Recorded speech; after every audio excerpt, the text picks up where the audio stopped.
সংযুক্ত আরব আমিরাতে 2026 সালে রমজান মাস শুরু হবে 19 ফেব্রুয়ারি থেকে। সেই হিসেবে বাংলাদেশ, ভারত, পাকিস্তান ও দক্ষিণ এশিয়ার দেশগুলোতে 20 ফেব্রুয়ারি থেকে শুরু হতে পারে রোজা।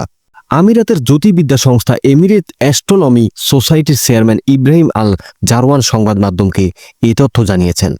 এক সাক্ষাৎকারে তিনি বলেন, 2026 সালের রমজান মাসে চাঁদের জন্ম হবে 17 ফেব্রুয়ারি মঙ্গলবার বিকেল 4:01 এবং সেটি আকাশে চোখে পড়বে 19 ফেব্রুয়ারি সন্ধ্যায়। তবে সূর্যাস্তের পর মাত্র 1 মিনিট আকাশে দেখা যাবে সেই চাঁদ।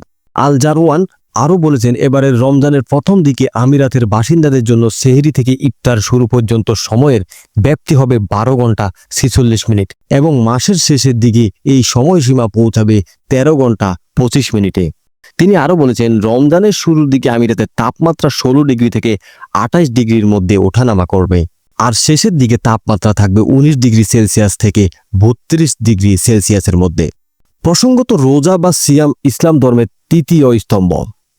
আল্লাহর সন্তুষ্টির জন্য রমজান মাসে প্রতিদিন সূর্যোদয়ের আগ থেকে সূর্যাস্ত পর্যন্ত পানি ও খাদ্য গ্রহণ থেকে বিরত থাকেন ধর্মপ্রাণ মুসলিমরা।